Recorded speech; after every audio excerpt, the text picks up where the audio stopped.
but the moment has been prepared for. So my 5th and final series as showrunner. What will I be doing with my 5th series? To understand what I'll be doing in my 5th series, we need to take a look back at my first 4 to understand. In my first series, I set the groundwork for my era by introducing 2 new story types, where I pay homage to my favorite TV show, and episodes that be in the style of EastEnder drama episodes. Series 2 had me bring back as many things as I possibly could, while also setting up an arc with a certain character. My 3rd series was attempted at a comedy series, with mainly jokes around like a pro-capitalism message with a very socialist companion.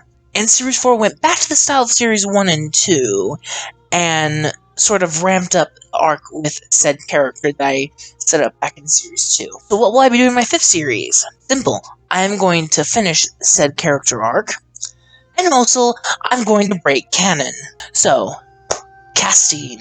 Like my previous 4 series, I would have Camilla Luddington as the Doctor, and her 2 companions for this series would be the ones left over from the series finale of Series 4.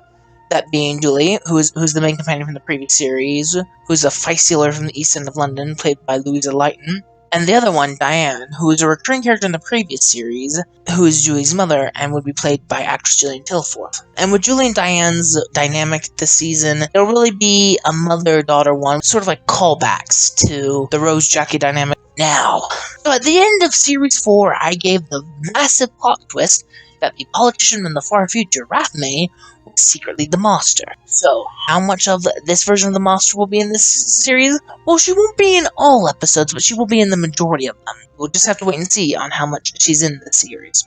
So, now that that's done, let's cover my final 14 episodes of the show. The opening 2-parter would take place directly after the Series 4 finale. The Doctor would attempt to pilot the TARDIS during the Monstrous regime as President of Earth and try to find out what her plan is after she will be overthrown. However, she gets off course and ends up being after the Neros were overthrown. But when the TARDIS lands, the Doctor is horrified to find out that the monster has come back to Earth to force itself to be the dictator of the planet. Now, of course, this 2-part would be a Doctor Helps the Rebel story where she ends up helping a resistance group retake Earth, and Anne and Harold, the companions from Series 2 and Series 3, who of course departed in the previous Nero Earth story, would be the leaders of this resistance. This would be one of 2 pure historicals of the series, and would focus on the Vietnam War. But unlike the episode I had based in Series 2 at around this timeline, we would see the actual war.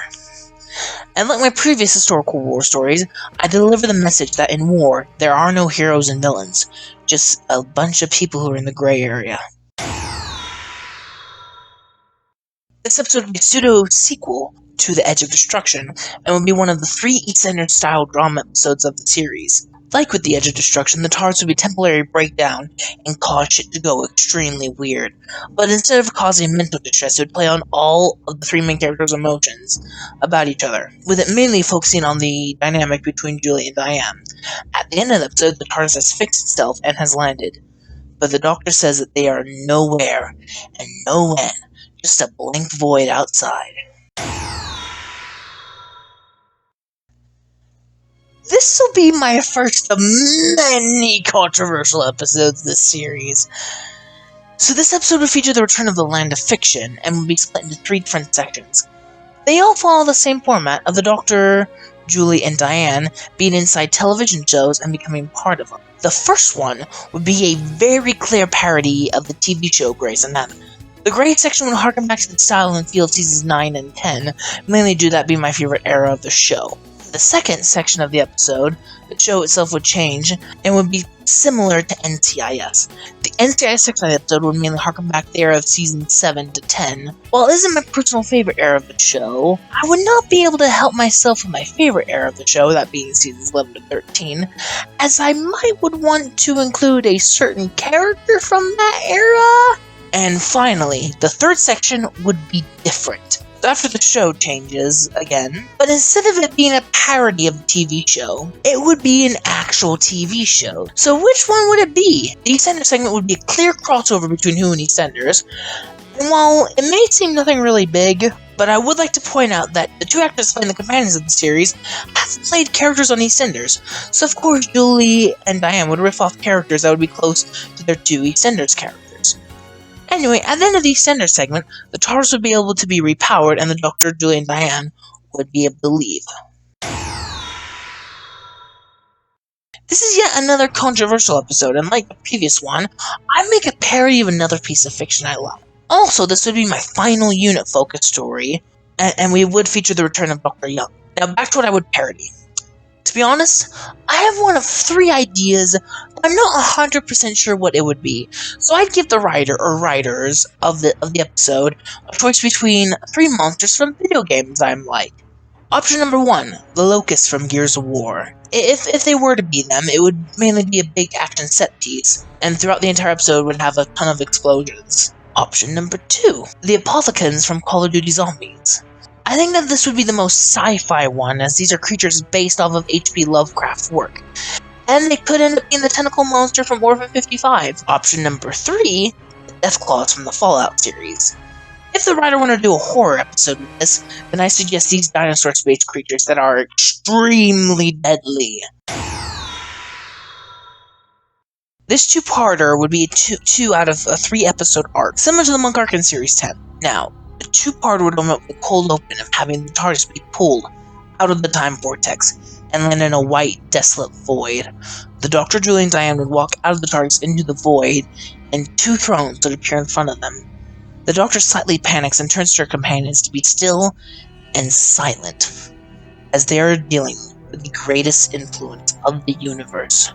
The Doctor turns, and she addresses herself, and we would see that the 2 individuals are the White Guardian, played by Patterson Joseph, and the Black Guardian, played by Tony Goldwyn. So this 2-parter would be a universe-spanning story with the Guardians, as the Master would have caused too much havoc on her own, and the Guardians need the Doctor and Julie and Diane's help. The planets they would visit would be Skaro, Telos, Karn, and finally Mars. And on those planets, we would get cameos from the Daleks, Cybermen, Sister Karn, and Ice Warriors respectively. And they would try to find the big corruption in the universe that the monster has made. The Doctor finds out that the monster has created the portal to another universe. And that universe is in fact E-Space. This would be the final part of the 3-part arc that I said in the 2 previous episodes.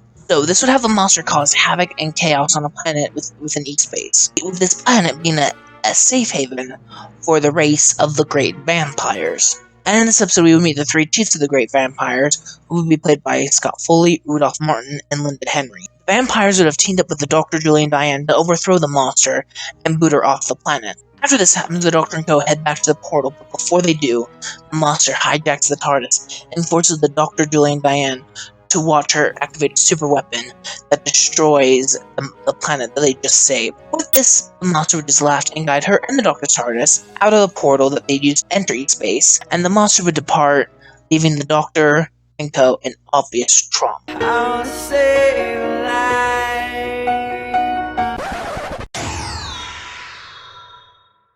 This would be a pure historical dealing with Florence Nightingale's time during the Crimean War. I want this to be a lighter toned episode, considering the heavy ending in the previous one. So, pure historical of Florence Nightingale. And this will be a very unique episode, to say the least. 2 things to note before I begin explaining the plot of it. 1, this would be a Doctor and Companion Light episode. In fact, they don't even appear in this episode at all. And 2, this would be an EastEnders-style drama episode. Now, this episode would be told from the perspective of the monster, as she would accidentally end up going back in time and have conversations with several of her past selves. With these sections where she would go back in time and have conversations with her previous selves, it would be split into 4 different sections, each one with a different incarnation. The first one we would see her meet is with the William Boyd monster, before we are introduced to him in the Series 1 episode Election Day. The second one we would meet is the Sasha Dewan monster, during the time he lived on Earth in Spyfall Part 2. Third section, she would have a conversation with Michelle Gomez monster during her time in the Vault. And finally, she would have a conversation with the John Sim monster on the Mondash ship when he's with Bill. So that's all. Character development episodes for not 1, not 2, not 3, not 4, but 5 incarnations of the monster.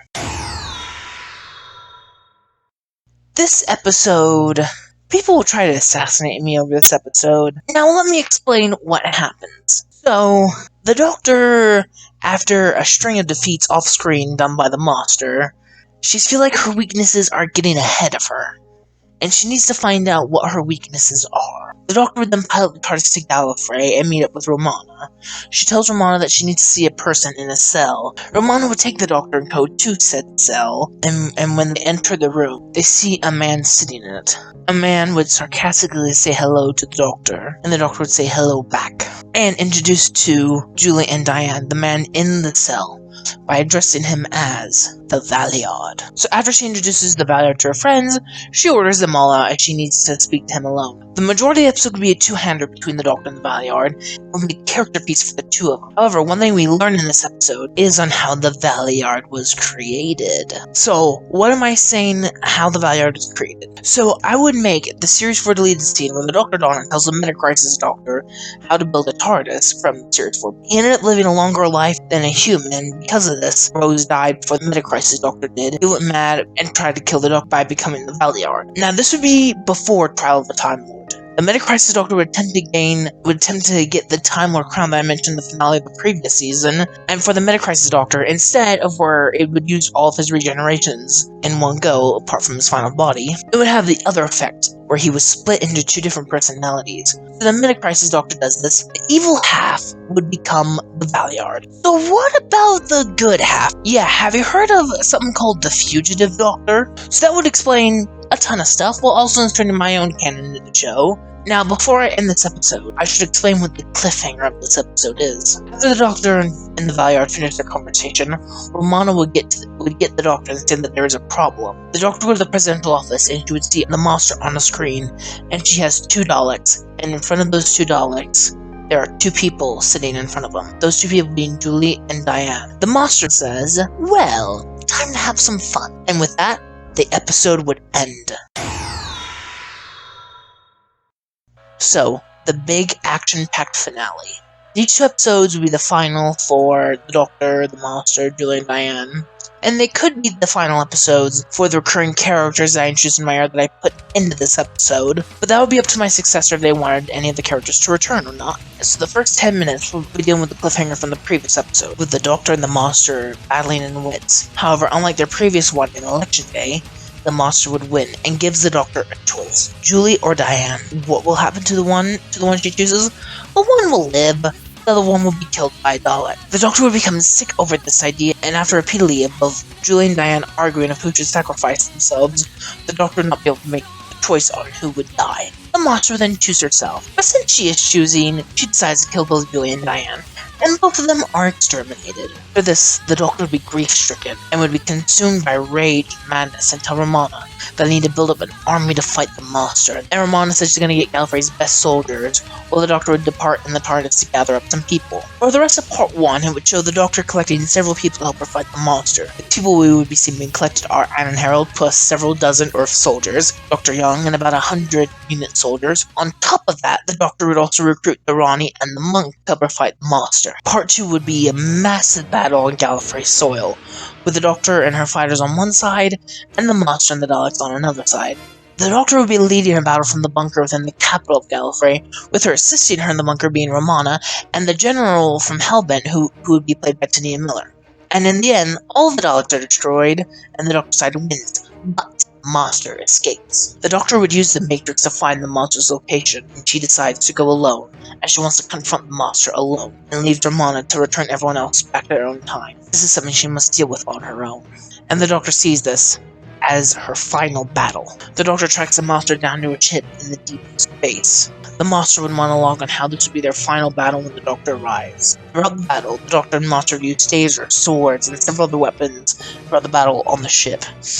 In the end of the battle, the Doctor and the monster would end up stabbing each other in the chest. The monster would monologue that even though she's in her final body, one day she returns. She always returns, and that even though she's dying, she will return. The Doctor would just leave her to her inane ramblings as the monster, quote-unquote, dies. The Doctor would then depart, and when she's in her TARDIS, she would begin to regenerate.